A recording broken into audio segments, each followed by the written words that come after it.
Hello everyone. आज के class में हम बीपीएससी टीचर 3.0 और सह क्षमता परीक्षा 2024 के लिए लैंग्वेज पेपर के क्वेश्चन को कवर करेंगे, जो कि आपके एग्जाम में 30 नंबर के पूछे जाते हैं और इसमें प्रीवियस ईयर क्वेश्चन और नए क्वेश्चन को शामिल किया गया है, जो आपके एग्जाम के लिए काफ़ी ज़्यादा क्रुशियल होगा और आपकी तैयारी में काफ़ी ज़्यादा मदद भी करेगा। तो चलिए शुरू करते हैं आज का पहला क्वेश्चन। उससे पहले आपको बता दें कि अगर आप किसी भी सब्जेक्ट से तैयारी कर रहे हो, चाहे क्लास 6 टू 8, 1 टू 5, 9 टू 10, 11 12, सारे सब्जेक्ट का नोट्स आपको प्रोवाइड किया जा रहा है काफ़ी कम रेट में। तो लेने के लिए इस नंबर पे आप मुझे व्हाट्सअप कर सकते हो या इस वीडियो के कमेंट बॉक्स में आप कमेंट कर सकते हो। चलिए शुरू करते हैं आज का पहला क्वेश्चन। पहला क्वेश्चन है, select the correctly spelled word. आपके पास चार ऑप्शन है। स्टार्टिंग हम इंग्लिश से करेंगे, उसके बाद हम हिंदी के क्वेश्चन करेंगे। तो आपको बताना है कि आपके पास चार ऑप्शन है, इन ऑप्शन में कौन सा स्पेलिंग सही लिखा गया है वर्ड का।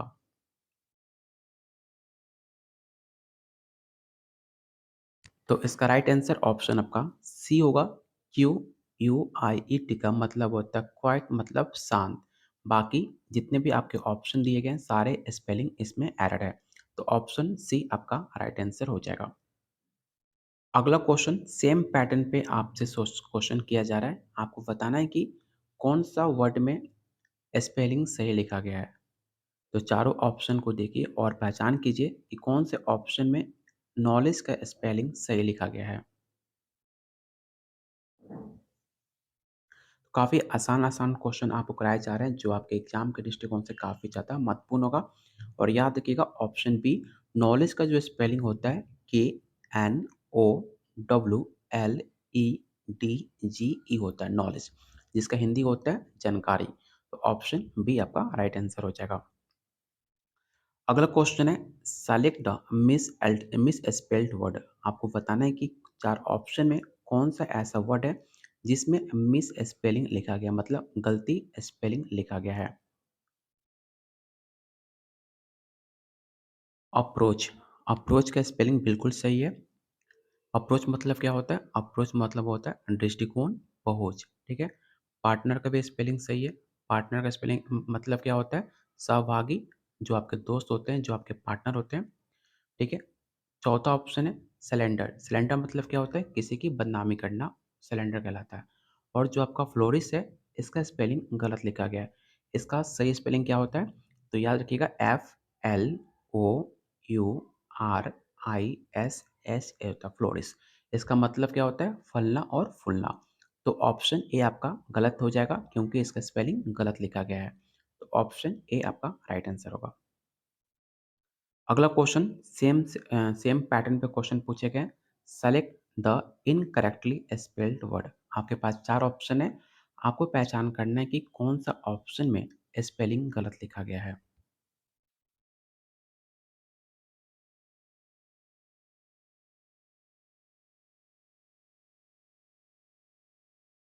चेंजेबल मतलब क्या होता है? आपका अस्थाई। ठीक है। टुमारो मतलब आपको पता होता है, टुमारो आने वाला, कल को हम टुमारो बोलते हैं। पोसेशन मतलब क्या होता है? पोसेशन मतलब अधिकार होता है। लेकिन आपने अगर ध्यान दिया होगा तो ऑप्शन बी जो है एक्सीडेंटली, इसका स्पेलिंग गलत लिखा गया है। गलत क्या है? इसका स्पेलिंग, सही स्पेलिंग क्या हो जाएगा? तो ACCIDNTALLY,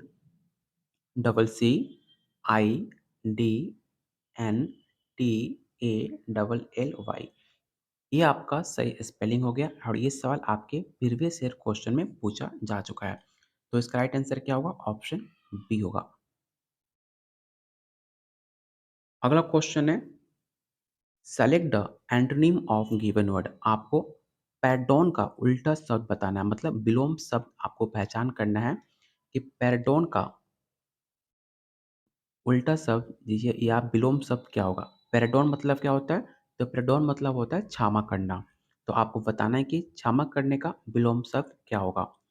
ठीक है। पहला ऑप्शन है मेर्सी। मेर्सी मतलब क्या होता है? दया करना। पुनिस, आपको पता होगा पुनिस मतलब क्या होता है? दंड देना। ग्रेस मतलब क्या होता है? ग्रेस मतलब होता है सजाना। और काइंडनेस मतलब करुणा या कृपा या दया, आप उसे काइंडनेस के नाम से जानते हो। तो पैराडॉन मतलब क्षमा करना, तो उसका मतलब क्या होगा? पुनिश मतलब उसे दंड देना। क्षमा करने का विलोम शब्द क्या होगा? क्या होगा? दंड देना होगा। तो ऑप्शन बी आपका राइट आंसर होगा। अगला क्वेश्चन फिर से आपको उल्टा शब्द बताना है। इस बार आपको बताना है नी का आपको बताना है कि इसका उल्टा वर्ड क्या होगा। इसका किन मतलब क्या होता है? तो किन मतलब आपका होता है उत्सुक, ठीक है? उत्सुक होता है आपका किंग का मतलब। ईगर मतलब क्या होता है? तो ईगर मतलब होता है उत्सुक। इसका एंटोनिम शब्द हो सकता है ईगर, लेकिन आपसे पूछा क्या जा रहा है? आपसे पूछा जा रहा है विलोम शब्द। जैसे आपने हिंदी में विलोम शब्द आपने पढ़ा होगा, उसी तरह आपको बताना है कि उत्सुक का हिंदी विलोम शब्द क्या होगा। एडेप्ट मतलब क्या होता है? एडेप्ट मतलब होता है निपुण, ठीक है? किसी काम में निपुण होना, उसे एडेप्ट कहते हैं। जोवियल का होता है हंसमुख, हंसमुख इंसान आप हो, उसे जोवियल कहते हैं। और बचा डल, डट मतलब क्या? कुंठित, मतलब आप डल इंसान हो, आप देखने में काफ़ी डल हो। तो उत्सुक का विलोम शब्द होगा डल। तो ऑप्शन डी आपका राइट आंसर होगा। जितने भी मैंने पॉइंट बताए, सारे पॉइंट काफ़ी इंपॉर्टेंट है और ये सवाल आपके प्रीवियस ईयर क्वेश्चन के पूछे सवाल है। उम्मीद करता हूँ आपको सारा पॉइंट समझ में आ रहा होगा। किसी भी क्वेश्चन में अगर आपको समझ में नहीं आता है, तो आप क्वेश्चन नंबर मेंशन करके आप सवाल कमेंट बॉक्स में पूछ सकते हैं। कोई भी क्वेश्चन हो आप कमेंट बॉक्स में सवाल पूछ सकते हैं, आपको रिप्लाई ज़रूर दी जाएगी। चलते हैं अगले क्वेश्चन पे। अगला क्वेश्चन फिर से आपको उल्टा शब्द बताना है, मतलब विलोम शब्द बताना है। इस बार आपको बताना है कि फोरलॉन, फोरलॉन मतलब क्या होता है? अनाथ, ठीक है? कहीं-कहीं आपने फोरलॉन का मतलब उदास भी आपने कहीं देखा होगा। तो आपको बताना है कि अनाथ या उदास का विलोम शब्द क्या होगा? बात की जाए विरह का, विरह मतलब क्या होता है? दीवाना। किसी के प्रति आप दीवाना हो गए हो, ठीक है? किसी के लिए आप दीवाना हो गए मतलब आप विरह हो गए हो, ठीक है? और डेस्परेट, डेस्परेट आपने देखा होगा हताश, उसके प्यार में या उसके आप चक्कर में आप उसे डेस्परेट हो गए मतलब पागल हो गए हो, मतलब हताश। सोलिटरी मतलब क्या होता है? सोलिटरी मतलब अकेला, ठीक है? तो आपको बताना है कि जो forlorn है, जो उदास है, उसका विलोम शब्द क्या होगा? तो ऑप्शन बी होगा इलेटेड। इलेटेड मतलब क्या होता है? उत्तेजित या उल्लासित, ठीक है? तो ऑप्शन इसका बी राइट आंसर होगा, इसे याद रखिएगा। ये सारे क्वेश्चन आपके प्रीवियस ईयर क्वेश्चन है। अगला क्वेश्चन है select the most select the most appropriate antonym of the given word. फिर से आपको विलोम शब्द बताना है। ऐसे सवाल आपके एग्जाम में बहुत बार विलोम शब्द और परिभाषित शब्द पूछे गए थे। तो इसलिए आप लोग के लिए ऐसे आसान क्वेश्चन कराए जा रहे हैं जिससे आपका प्रैक्टिस हो सके। तो इस बार आपको बताना है कि एकुस्टोमेट का विलोम शब्द क्या होगा? ठीक है? इसका मतलब क्या होता है? इसका मतलब होता है अव्यस्त, ठीक है? तो इसका राइट आंसर हो जाएगा ऑप्शन डी अनयूजुअल। अनयूजुअल मतलब क्या होता है? अनव्यस्त, ठीक है? ट्रैफिक मतलब आप जानते ही हो, ट्रैफिक मतलब होता है आपका भयानक, बहुत बढ़िया, मतलब जो मूवी देखने गया था काफ़ी ट्रैफ़िक थी, मतलब काफ़ी ज़्यादा भयानक थी या बहुत ज़्यादा बढ़िया थी, ठीक है? फ़ैबुलस, आप देखने में काफ़ी ज़्यादा फ़ैबुलस हो या फिर आपके कपड़े काफ़ी फ़ैबुलस लग रहे हैं या फिर आप आज देखने में काफ़ी फ़ैबुलस लग रहे हो, मतलब शानदार लग रहे हो। ऑर्डिनरी मतलब साधारण, मतलब कल की तरह आज का दिन भी आपके लिए ऑर्डिनरी रहा, मतलब साधारण रहा। तो इसका राइट आंसर होगा अनयूजुअल, ठीक है? तो ऑप्शन डी आपका राइट आंसर होगा। अगला क्वेश्चन आपको बताना है कि परिभाषित शब्द क्युष्ट का परिभाषित शब्द क्या होगा? क्युष्ट मतलब क्या होता है? तो क्युष्ट मतलब होता है खोज या तलाश करना किसी का, उसे क्युष्ट कहते हैं, ठीक है? तो आपको बताना है इसका परिभाषित शब्द क्या होगा? तो ऑप्शन, पहला ही ऑप्शन देख रहे हैं आप सर्च, सर्च मतलब खोजना, जैसे कि आप गूगल पे कुछ सर्च करते हो या किसी को भी सर्च करते हो, उसे खोजना कहते हैं। तो ऑप्शन ए आपका राइट आंसर हो जाएगा। पाथ मतलब क्या होता है? पाथ मतलब राह, ठीक है? रूट मतलब आपको पता है किसी भी रूट का मार्ग होना, मतलब आपको किस रूट से जाना है, मतलब किस मार्ग से आपको जाना है। डेस्टिनेशन मतलब क्या होता है? डेस्टिनेशन शादी नहीं, ये शादी नहीं है, ये डेस्टिनेशन मतलब अंतिम लक्ष्य या मंजिल, कि आपका मंजिल क्या है। आजकल लोग डेस्टिनेशन शादी कर रहे हैं, मतलब उनकी शादी करने की जो अंतिम लक्ष्य है या फिर उनका डेस्टिनेशन वेडिंग कहाँ पर होगा, उसे डेस्टिनेशन कहते हैं। तो इसका राइट आंसर क्या हो जाएगा? ऑप्शन ए आपका राइट आंसर होगा। काफ़ी आसान सा सवाल था। अगला क्वेश्चन है लोफ्टी। लोफ्टी मतलब क्या होता है? तो लोफ्टी मतलब होता है बहुत ऊँचा या प्रभावशाली। आपने कहीं-कहीं देखा होगा कि लोफ्टी का मतलब प्रभावशाली भी होता है। आपको बताना है कि इसका परिभाषित शब्द क्या होगा, ठीक है? तो पहला ऑप्शन है टॉरिंग। टॉरिंग मतलब क्या होता है? टॉरिंग मतलब होता है ऊँचा, ठीक है? सेकंड ऑप्शन है हम्बल, आप कितने हम्बल हो, ठीक है? हम्बल मतलब क्या? विनम्र या विनीत। साइलेंट, जो आजकल आप लोग होते नहीं हो, साइलेंट आप पे सूट नहीं करता, लेकिन साइलेंट होना सबसे इम्पोर्टेंट पॉइंट होता है हर किसी के लिए। तो साइलेंट मतलब शांत, चुप या मौन। प्लेन मतलब क्या होता है? तो प्लेन मतलब होता है सादा। आज मैंने प्लेन खाना खाया, मैंने आज सादा खाना खाया। तो प्लेन। तो लॉफ्टी का परिभाषित शब्द क्या होगा? टॉरिंग, जिसका मतलब होता है ऊँचा। तो ऑप्शन ए आपका राइट आंसर होगा। अगला क्वेश्चन है, फिर से आपको परिभाषित शब्द बताना है फॉरबिड का, ठीक है? फॉरबिड मतलब क्या होता है? मना करना। किसी काम के लिए आप मना कर देते हो, उसे फॉरबिड कहते हैं। तो फॉरबिड का मना करने का आपको बताना है परिभाषित शब्द क्या होगा? क्लोज़ मतलब क्या होता है? आप किसी को काफ़ी क्लोज़ हो, या फिर क्लोज़ द गेट मतलब गेट को बंद करना, उसे क्लोज़ कहते हैं। प्रोहिबिट मतलब क्या होता है? प्रोहिबिट मतलब होता है निषेध, ठीक है? प्रोहिबिट मतलब होता है निषेध। एडू मतलब क्या होता है? एडू मतलब होता है आपका विदाई, आपका विदाई हो जाना। और इनकरेज मतलब आपको पता ही है, मोटिवेट करना या प्रोत्साहित करना। तो फॉरबिड मना करना का मतलब हुआ प्राची शब्द निषेध करना। तो इसका राइट आंसर हो जाएगा ऑप्शन बी। अगला क्वेश्चन फिर से आपको परिभाषित शब्द बताना है आपके। इसके बाद हम हिंदी का क्वेश्चन करेंगे। तो बस इंग्लिश क्वेश्चन देखकर आपको भाग नहीं जाना है। जितना आप प्रैक्टिस करोगे उतना आपके लिए बेटर रहेगा, ठीक है? आपको बताना है कि एब्ज़ॉल्व का परिभाषित शब्द क्या होगा? एब्ज़ॉल्व मतलब क्या होता है? तो एब्ज़ॉल्व मतलब होता है दोष मुक्त करना, ठीक है? मतलब किसी काम को आप उसे दोष मुक्त कर दिए। जैसे कि अगर आपने किसी का दिल दुखा दिया, या फिर किसी ने आपका दिल दुखा दिया, तो आप उसे क्षमा कर देते हो, उसे दोषमुक्त कर देते हो, ठीक है, जाओ। उसको कहते हैं एब्ज़ॉल्व कर देना। तो आपको बताना है कि दोषमुक्त करने का परिभाषित शब्द क्या होगा? तो पहला ऑप्शन क्या है? कंडेम। कंडेम मतलब होता है निंदा करना, किसी काम के लिए निंदा करना कंडेम कहलाता है। अटैक। अटैक मतलब आपको पता होगा, आप अटैक करने में काफ़ी एक्टिव हो, मतलब अटैक करने में आक्रमण करना।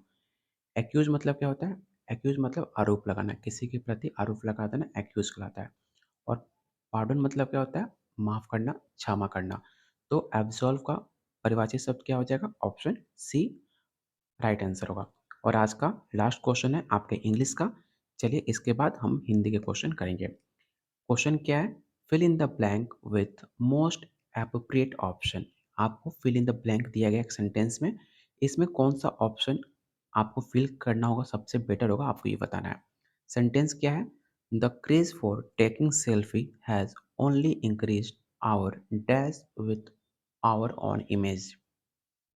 पहला ऑप्शन क्या है? एक्सप्रेशन, पोसेशन, ऑब्सेशन या ऑप्शन डी इम्प्रेशन। इस सवाल आपके बीपीएससी टीचर 2.0 का है, जिसमें आपको क्वेश्चन थोड़ा-सा हार्ड देखने को मिला था, और आपको बताना है इसमें फिल इन द ब्लैंक क्या होगा।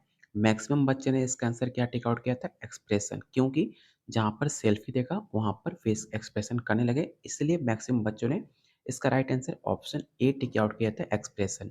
लेकिन इसका जो राइट आंसर क्या होगा? तो इसका राइट आंसर होगा ऑप्शन सी, ऑब्सेशन। ठीक है?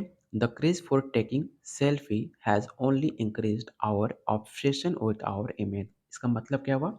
सेल्फी लेने की दीवानगी ने हमारे अपनी छवि के प्रति हमारे जुनून को बढ़ा दिया है। इसका मतलब ऑप्शन सी हो जाएगा। तो सी आपका राइट आंसर होगा। इसके बाद हम हिंदी क्वेश्चन करेंगे, तब तक के लिए आप लोगों से रिक्वेस्ट है, अगर आप चाहते हो डेली आप लोग के लिए ऐसी हिंदी इंग्लिश का लैंग्वेज पेपर का प्रैक्टिस सेट कराया जाए, तो वीडियो को लाइक और शेयर जरूर कर दीजिएगा। अगर आप लैंग्वेज पेपर का प्रैक्टिस सेट लेना चाहते हैं, तो सिर्फ आपको 101 रुपया में आपको 1500 प्लस आपको क्वेश्चन आंसर साथ में सोल्यूशन के साथ मिल जाएगा। पूरा डिटेल में 1500 प्लस आपको क्वेश्चन मिल जाएंगे सिर्फ 101 रुपये में। लेने के लिए वीडियो के कमेंट बॉक्स में कमेंट कर सकते हैं, या आप इस नंबर पे आप मुझे व्हाट्सएप कर सकते हैं, ठीक है? यहाँ पे दिया भी गया है, आप किसी भी सब्जेक्ट की तैयारी कर रहे हो, चाहे क्लास 1 टू 5 से लेकर क्लास 12 तक, सारे सब्जेक्ट का टॉपिक वाइज़ नोट्स आपको मिल जाएगा। प्रैक्टिस सेट, नोट्स सब कुछ अवेलेबल है। काफ़ी कम रेट में दिया जा रहा है, तो इस नंबर पे आप मुझे व्हाट्सएप कर सकते हो। अगर आप लैंग्वेज पेपर का प्रैक्टिस सेट लेना चाहते हो तो सिर्फ़ आपको ₹100 में आपको 1500 प्लस क्वेश्चन होंगे, जिससे आप करके आसानी से अपना लैंग्वेज पेपर क्वालीफ़ाई कर सकते हैं। जितना आप प्रैक्टिस करोगे, उतना आप लोग के लिए बेटर रहेगा। बिल्कुल भी आप ग्रामर बुक लेकर मत बैठ जाना। 30 नंबर में सिर्फ़ आपको 9 नंबर लाने होते हैं। ग्रामर बुक लेके बैठ जाओगे, अपना टाइम वेस्ट करोगे। जितना आप प्रैक्टिस कर लोगे, आसानी से आप 30 में 9 नंबर लाकर अपना पेपर क्वालीफ़ाई कर लोगे। ठीक है? लेने के लिए इस नंबर पे व्हाट्सएप कर सकते हो। चलिए शुरू चलते हैं अगले क्वेश्चन पे। अगला क्वेश्चन हम हिंदी से करेंगे। इंग्लिश के क्वेश्चन हमने कर लिया। अगला क्वेश्चन हिंदी से है। क्वेश्चन क्या है? स का उच्चारण स्थान क्या होता है? ठीक है? तो आप लोग बताओ स का उच्चारण स्थान क्या होगा? ऑप्शन क्या है? पहला ऑप्शन है आपका दंत, तालु, कंठ और आपका मूर्धन्य। आपको बताना है स का उच्चारण स्थान क्या होगा? तो इसका राइट आंसर ऑप्शन आपका डी होगा। स का उच्चारण स्थान आपका मूर्धन्य होता है। स ऊष्म व्यंजन का भी उदाहरण माना जाता है। ठीक है? इसे भी याद रखिएगा। आपका तालु, तालु कौन-सा होता है? चौ वर्ग जो होता है, चौ वर्ग ये आपके तालु स्थान से माना जाता है। और जो आपका दंत होता है, दंत क्या होता है? ल। ल वर्ग का उच्चारण स्थान आपके दंत से होता है और जो कंठ होता है, कंठ आपके क वर्ग का स्थान स्थान आपके कंठ को माना जाता है। ये सारे पॉइंट याद रखिएगा। मैंने आपको सारे पॉइंट क्लियर कर दिए और ऐसे सवाल आपके पेपर में पूछे भी जा चुके हैं और ये सवाल आपका प्रीवियस ईयर क्वेश्चन भी है। चलते हैं अगले क्वेश्चन पे। अगला क्वेश्चन है, विराम चिन्ह का प्रयोग की दृष्टि से अशुद्ध वाक्य बताइए। मतलब आपको 4 ऑप्शन दिए गए हैं। इन 4 ऑप्शन में विराम चिन्ह के प्रयोग को लेकर कौन-सा अशुद्ध वाक्य है? और ये सवाल आपके बीपीएससी टीचर 2.0 का है। पहला सेंटेंस क्या है? बस हो गया, रहने दीजिए। सेकंड पॉइंट है, ऊंच-नीच, अमीर-गरीब समाज की विभाजक रेखाएँ। तीसरा ऑप्शन है, क्या आप पटना के रहने वाले हैं? या फोर्थ ऑप्शन, वाह तुमने क्या कहने, बहुत ऊपर तक जाओगे। तो उम्मीद करता हूँ इसका आंसर आपने फाइंड कर लिया होगा। इसका राइट आंसर ऑप्शन आपका डी हो जाएगा। आपका डी ऑप्शन आपका अशुद्ध वाक्य है। तो ऑप्शन डी आपका राइट आंसर हो जाएगा। इसका सही वर्ड क्या होता? तो वाह तुम्हारे क्या कहने, तुम बहुत ऊपर तक जाओगे, ये आपका सही लाइन हो जाएगा। थर्ड क्वेश्चन है, निम्नलिखित शब्दों पर विचार कीजिए। उसमें आपको पहचानना है कि सभी शब्द शुद्ध हैं कि नहीं है। पहला ऑप्शन है अतिशयोक्ति, दुर्गति, मरीचि या ऑप्शन डी निरथी। किस विकल्प में सभी शब्द शुद्ध हैं? आपको 4 ऑप्शन 4 वर्ड दिए गए हैं। आपको बताना है कि कौन सा वर्ड आपका शब्द शुद्ध है। तो इसका राइट आंसर ऑप्शन सी हो जाएगा। 1, 3 और 4 आपके सब शुद्ध हैं। बाकी सेकंड ऑप्शन आपका गलत लिखा गया है। तो ऑप्शन इसका B right answer, option C आपका राइट आंसर हो जाएगा। अगला क्वेश्चन है, शब्द प्रकार के आधार पर मनुष्यता शब्द का कौन सा भेद है?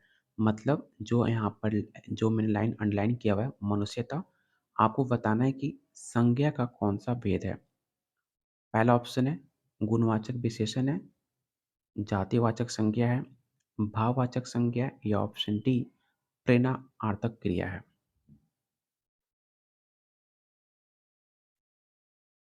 तो काफ़ी आसान सा सवाल है। इसका राइट आंसर ऑप्शन आपका सी हो जाएगा। जो शब्द पदार्थों की अवस्था, गुण, दोष, धर्म, दशा, स्वभाव आदि को बोध कराए, उसे भाववाचक संज्ञा कहते हैं। जैसे कि बुढ़ापा, मिठास, मानवता, मनुष्यता, ये सब आपके एग्जाम्पल है भाववाचक संज्ञा के। तो ऑप्शन सी आपका राइट आंसर होगा। अगला क्वेश्चन है, आप भला तो जग भला वाक्य में रेखांकित शब्द कौन सा सर्वनाम है? यहाँ पर लिखा गया अंडरलाइन किया गया आप। आपको बताना है कि जो आप है वो कौन सा सर्वनाम है। पुरुषवाचक सर्वनाम है, निजवाचक सर्वनाम है, निश्चयवाचक सर्वनाम है या ऑप्शन डी अनिश्चयवाचक सर्वनाम है। तो इसका राइट आंसर ऑप्शन आपका बी हो जाएगा निजवाचक। जिन शब्दों का प्रयोग वक्ता स्वयं के लिए करता है उसे निजवाचक सर्वनाम कहते हैं। जैसे कि आप, अपने, ये सारे एग्ज़ाम्पल हैं आपके निजवाचक है, तो ऑप्शन बी आपका राइट आंसर होगा। क्वेश्चन 6 कह रहा है, क्रिया के अलावा संज्ञा के लिंग के अनुसार किन शब्दों के रूप परिवर्तित होते हैं? ऑप्शन है विशेषण, विशेष्य, कारक या ऑप्शन डी विकृत अव्यय। तो इसका राइट आंसर ऑप्शन आपका ए हो जाएगा। क्रिया के अलावा संज्ञा के लिंग के अनुसार विशेषण शब्द को उसके रूप जो होता है वो आपके परिवर्तित होते रहता है। तो ऑप्शन ए आपका राइट आंसर होगा। क्वेश्चन 7 कह रहा है देखा गया हो। क्रिया के किस पक्ष का उदाहरण है? मतलब जो देखा गया हो, क्रिया के किस पक्ष का उदाहरण है आपको ये बताना है। संगीत वर्तमान का है, संभव्य वर्तमान का है, संगीत भूत का है या ऑप्शन डी संभव्य भूत का है। ये सवाल आपके बीपीएससी टीचर 2.0 में पूछा गया था, तो ऑप्शन बी आपका राइट आंसर हो जाएगा, इसे याद रखिएगा। क्वेश्चन 8 है, सीता सखियों सहित पुष्प वाटिका गई। वाक्य में रेखांकित अव्यय प्रयोग निम्नलिखित में किस भेद का उदाहरण है? जो यहाँ पर रेखांकित किया गया है, सखियों सहित, आपको बताना है कि अव्यय प्रयोग निम्नलिखित में किस भेद का उदाहरण है। इस सवाल आपके बीपीएससी टीचर 2.0 का पूछा हुआ सवाल है। पहला ऑप्शन है समुच्चय बोधक, क्रिया विशेषण, संबंध बोधक या ऑप्शन डी विस्मय बोधक।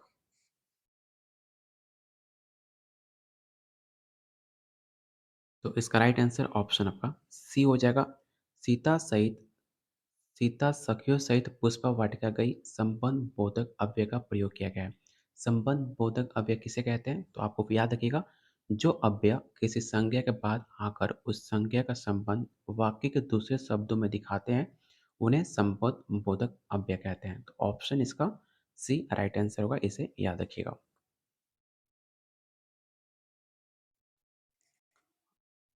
अगला क्वेश्चन है, निम्न में कौन सा शब्द स्त्रीलिंग नहीं है? आपको बताना है कि कौन सा ऐसा शब्द है जो आपका स्त्रीलिंग नहीं है। काफ़ी आसान सा सवाल है। तो बताइए 4 ऑप्शन में कौन सा ऑप्शन आपका स्त्रीलिंग नहीं है?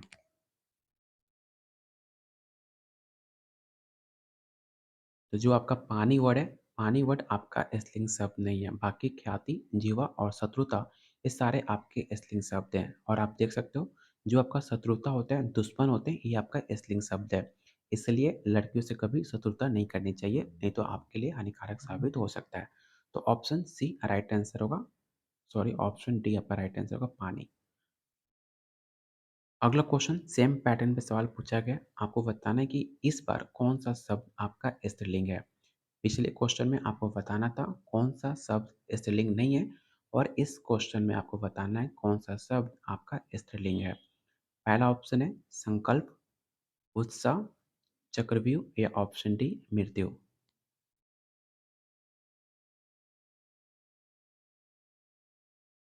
तो इसका राइट आंसर ऑप्शन आपका डी हो जाएगा। मृत्यु जो होता है आपके स्त्रीलिंग शब्द है। जितने भी आपके खतरनाक वर्ड हो सकते हैं, वो सारे खतरनाक वर्ड आपके स्त्रीलिंग के होते हैं। बाकी जितने अच्छे वर्ड होते हैं आपके देखोगे, जैसे कि शत्रुता, मृत्यु, ये सारे आपके स्त्रीलिंग शब्द माने जाते हैं। जो भी अगर ऐसा वर्ड मिल जाए तो आप आँख बंद करके स्त्रीलिंग शब्द टिक आउट कर देना, आपका आंसर सही हो जाएगा। तो ऑप्शन डी आपका राइट आंसर होगा। और आज का लास्ट क्वेश्चन रहेगा हिंदी का। दिए गए विकल्पों में वो शब्द चुनिए जिनका प्रयोग सदा एक वचन में होता है। पहला ऑप्शन है कक्षा, आंसू, प्राण या ऑप्शन डी या प्रतीक। तो काफ़ी आसान सा सवाल था। तो इसका राइट आंसर ऑप्शन आपका डी हो जाएगा। दिए गए विकल्पों में प्रत्येक शब्द हमेशा एक वचन में प्रयोग किया जाता है, जबकि प्राण हुआ, आँसू हुआ, बाल हुआ, होश हुआ, ये सारे वर्ड आपके बहुवचन में प्रयोग किए जाते हैं। उम्मीद करता हूँ आपके सारे पॉइंट क्लियर हो गए होंगे। किसी भी क्वेश्चन में आपको डाउट हो तो आप क्वेश्चन नंबर मेंशन कर सकते हो और उसका डाउट आपको क्लियर किया जाएगा। आपको बता दें, अगर आप बीपीएससी टीचर 3.0 या स्व क्षमता परीक्षा 2024 की तैयारी कर रहे हैं, चाहे 1 to 5 या 6 to 8, 9 to 10, 11 12, किसी भी सब्जेक्ट से आप तैयारी कर रहे हो, सारे सब्जेक्ट का नोट्स अवेलेबल है, जो काफ़ी कम रेट में आपको दिया जा रहा है। लेने के लिए इस नंबर पे व्हाट्सएप कर सकते हैं, क्योंकि सारे नोट्स आपके एनसीईआरटी और एससीईआरटी बेस है, जो आपके अकॉर्डिंग टू सिलेबस और आपके प्रीवियस ईयर क्वेश्चन को ध्यान में रखते हुए बनाए गए हैं। लेने के लिए इस नंबर पे व्हाट्सएप कीजिए। अगर आप लैंग्वेज पेपर का प्रैक्टिस सेट लेना चाहते हैं, तो सिर्फ़ ₹100 में आपको 1500 प्लस क्वेश्चन आंसर साथ में पूरा डिटेल में सॉल्यूशन के साथ दिया जाएगा, जिससे आप पढ़कर आसानी से अपना डाउट क्लियर कर सकते हैं। उसके लिए भी आप इस नंबर पे व्हाट्सएप कर सकते हैं। तब तक के लिए अगर आप चाहते हो डेली वीडियो चाहिए आपको प्रैक्टिस सेट पे लैंग्वेज पेपर का, बस आप लोगों से मुझे कुछ नहीं चाहिए, बस वीडियो को लाइक कीजिए और शेयर कीजिए अपने दोस्तों में, अपने ग्रुप्स में। चलिए बहुत जल्द मिलते हैं अगले क्लास में।